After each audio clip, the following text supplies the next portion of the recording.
Oke, selamat pagi anak-anak. Jumpa lagi sama teacher di sini. Kemarin kita sudah PH ya, PH IPA. Nah, hari ini hari Selasa, tanggal 10 November 2020. Kita masuk dan kita akan belajar lagi mata pelajaran tematik ya. Kita akan melanjutkan masih subtema kedua, pembelajaran 5 dan 6. Nah, di pembelajaran 5 ini kita belajar itu tentang menjelaskan peran Indonesia dalam upaya pemberantasan narkoba dalam lingkup ASEAN, ya. Nah, salah satu dampak negatif globalisasi itu adalah penyalahgunaan narkoba, ya. Itu salah satu dampak negatifnya globalisasi, penyalahgunaan narkoba.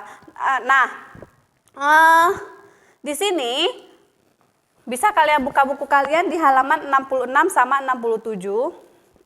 Nah, di sini lihat.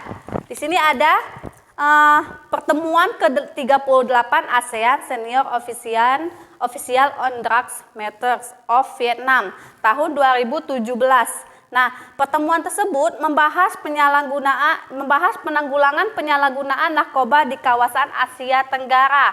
Nah, itu peran Indonesia dalam upaya pemberantasan. Nah, ini juga salah satu termasuk peran Indonesia dalam pemberantasan narkoba dalam lingkup ASEAN. Nah, dia kan mengadakan pertemuan ke-38 ASEAN Senior Official on Drugs Matter of Vietnam tahun 2017.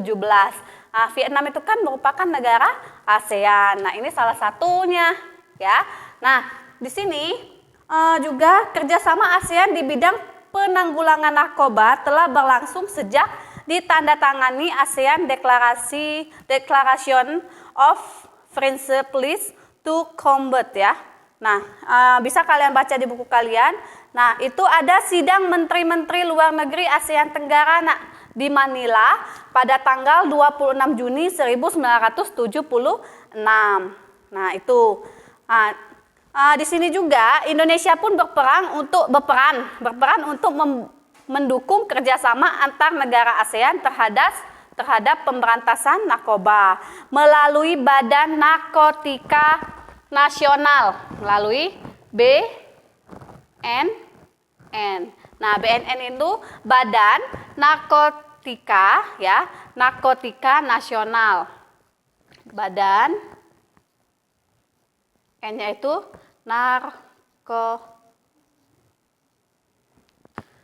nasional.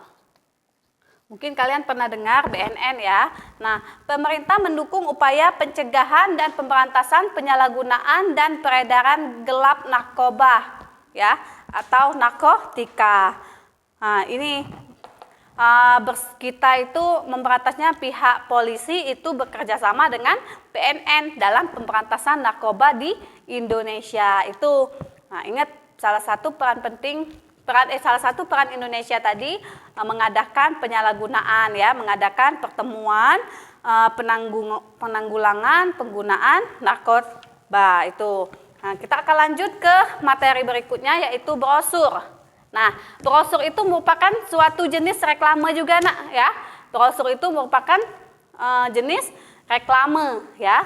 Nah, biasanya brosur itu berisi informasi mengenai suatu hal yang bersifat non komersial, seperti misalnya iklan misalnya ya, seperti iklan ataupun informasi komersial mengenai penawaran jasa dan produk, itu brosur. Nah, teacher ada contoh brosurnya. Nah, di sini teacher ambil brosur sekolah kita ya, brosur sekolah kita. Nah, di sini brosur itu biasanya berupa iklan kan, atau kita itu memberitahukan apa saja yang ada di dalam itu. Misalnya di sini di sekolah. Nah, sekolah kita ini misalnya di sini ada nama sekolahnya, Sekolah Dasar Manggala Palembang ya. Nah, di sini ada gambar-gambarnya Nah, gambar-gambarnya ini untuk menarik atau membuat orang itu menarik ya untuk membacanya. Nah, setelah membacanya, siapa tahu ada yang berminat. Nah, itu brosur ya. Nah, ini misalnya di sini ada menang lomba-lomba. Nah, dicantumkan yang membuat orang itu berminat dan tertarik ya, tertarik untuk membacanya dan tertarik untuk mengikutinya. Nah, ini itu contoh brosur ya. Nah, di buku kalian juga ada brosur pada gambar berikut. Nah, di sini ada brosur tentang, nah di sini ada buku. Nah, ini brosur ini mengenai itu kan tentang layanan. Nah, lihat ya. Nah, berdasarkan gambar tersebut, sekilas brosur mirip dengan poster. Brosur itu sekilas mirip dengan poster. Yang membedakannya ukuran, cara cetak, dan cara penyampaiannya. Ya, yang membedakan brosur sama poster itu ukuran, cara cetak, dan penyampaiannya. Nah, kalau ukuran lebih kecil dibanding poster. Kalau poster lebih besar, kalau brosur itu lebih kecil dibanding poster. Nah, kalau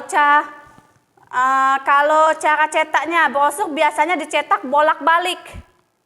Ya, brosur biasanya dicetak bolak-balik, bisa dia dicetak bolak-balik. Nah, sedangkan kalau poster hanya satu, ya. Nah, brosur hanya satu.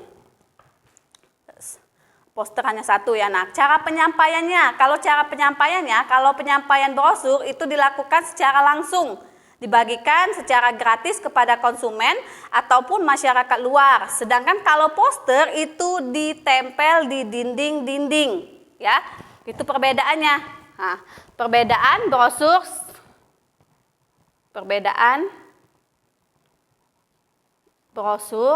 dan poster.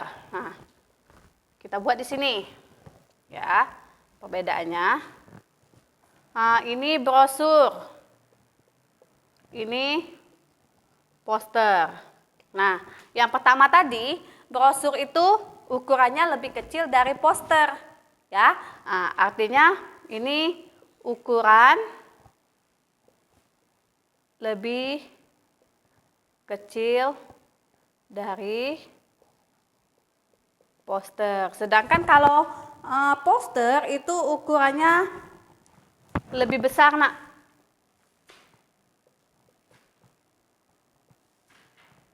Lebih besar. Kenapa poster itu ukurannya lebih besar? Karena poster itu ditempel. Nah, kalau ditempel, biar kita dari jarak jauh itu bisa melihatnya. Kalau brosur itu selembaran kertas, ya. Nah, perbedaannya lagi itu kalau brosur itu cara penyampaiannya, ya, cara penyampaiannya. Nah, di sini, itu dulu. Brosur ini dicetak, bisa dicetak, bolak, balik. Nah, sedangkan kalau ini dicetak hanya satu muka ya. Dicetak satu halaman. Nah, kalau ini bisa bolak-balik. Nah, kalau cara penyampaiannya, kalau brosur itu dilakukan secara langsung, ya, secara langsung, bisa dibagikan kepada orang lain secara gratis, itu brosur. Sedangkan kalau poster itu informasinya itu ditempel di dinding, ya, dia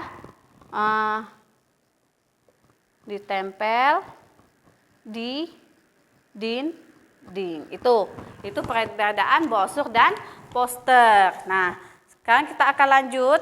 Nah, langkah-langkah membuat brosur di sini, Nak, yang efektif. Yang pertama, langkahnya itu tentukan tema untuk brosur yang akan dibuat, ya.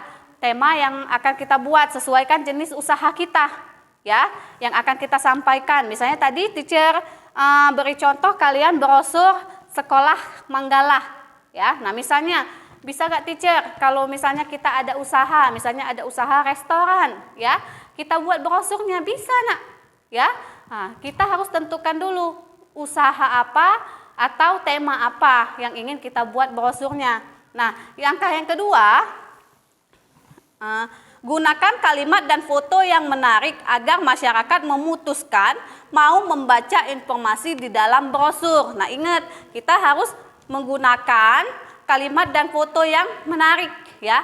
Kita harus membuatnya semenarik mungkin. Nah, sehingga pembaca itu berminat untuk membacanya. Dan kalau sudah dibaca, pasti ada yang tertarik ya, itu. Nah, yang selanjutnya, gunakan poin-poin penting untuk menulis informasi di dalam brosur ya, poin-poin penting. Misalnya di sekolah ini tadi, poin-poin pentingnya di sini yang diinformasikannya itu kegiatan ekstrakurikuler. Nah, itu kegiatan pembiasaan dan terprogram. Itu informasi-informasi pentingnya, Nak. Ya. Nah, itu. Nah, sekarang kita lanjut. Yang terakhir, tuliskan semua kontak yang dapat dihubungi. Nah, semua kontak yang dapat dihubungi. Misalnya nomor handphone, alamat, situs internet, dan lain-lainnya. Nah, di brosur itu lebih baiknya ada kontak ya. Nah, ada kontaknya. Nah, itu Nak ya. Itu. Oke. Sekarang kita lanjut di pembelajaran ke-6. Nah, di pembelajaran ke-6 ini kita akan belajar mata pelajaran PKN. Itu tentang menjelaskan wujud rasa bangga terhadap barang buatan dalam negeri ya. Nah, salah satu contoh pengaruh masuknya budaya asing akibat globalisasi.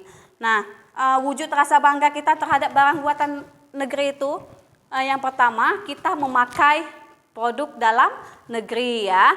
Nah, bisa juga wujudnya itu kita membeli barang-barang buatan Indonesia, buatan dalam negeri kita itu. Nah, di sini itu contohnya masih banyak yang lainnya Nak ya.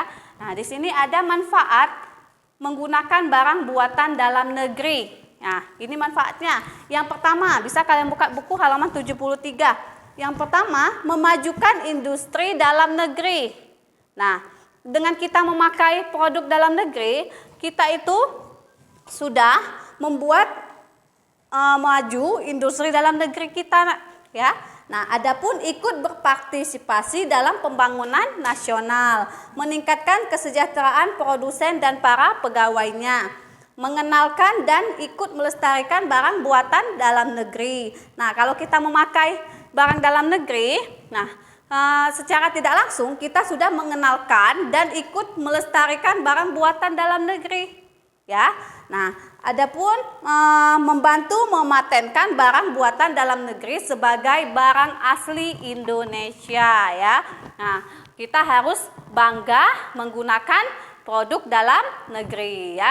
Jangan jelek teacher, produk dalam negeri itu bagusnya itu yang dibuat oleh luar. Nah, itu ada orang yang seperti itu ya Nak ya. Nah, sebisa mungkin kita harus menghargai produk dalam negeri. Kita harus bangga dengan produk-produk dalam negeri. Nah, kita akan lanjut di sini.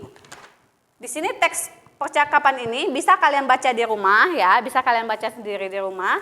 Nah, kita akan lanjut di mengidentifikasi ciri-ciri kosakata baku dalam teks yang dibaca. Perlu kalian ingat, kosakata baku itu sesuai dengan itu bahasa Indonesia yang baik dan benar ya, itu kosakata baku. Mungkin di pembelajaran sebelumnya sudah dijelaskan.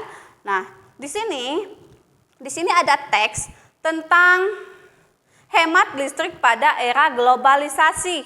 Nah, bisa kalian baca di rumah ini ya. Nah, nanti kita cari kosakata penting dalam teks tersebut ya, dalam teks ini. Nah, kalian perlu ingat, bisa kalian buka buku kalian dulu di halaman 76. Nah, di sini ada tabel kosakata tidak tepat ya. Kosakata tidak tepat, perbaikan. Nah, di sini kalimat efektif. Kalimat efektifnya. Nah, perlu kalian ingat tadi ciri kalimat efektif itu yang pertama mengandung subjek dan predikat. Itu yang kemarin sudah teacher jelasin, mengandung subjek dan predikat. Dan tidak bertele-tele Nak. Ya, itu kalimat efektif, tidak bertele-tele. Menggunakan kosakata baku ya. Nah, dan tidak bermakna ganda. Itu ciri-ciri kalimat efektif. Nah, di sini bisa kita cari misalnya itu ada kata yang tidak baku, misalnya kalian cari di sini ya. Nah, bisa kalian lihat, nanti bisa kalian baca. Terlebih dahulu kalian harus baca dulu biar kalian tahu yang mana yang baku dan mana yang tidak baku. Oke, mungkin cukup di situ penjelasan teacher pada hari ini. Besok kita akan melanjutkan ke materi berikutnya. Selamat pagi.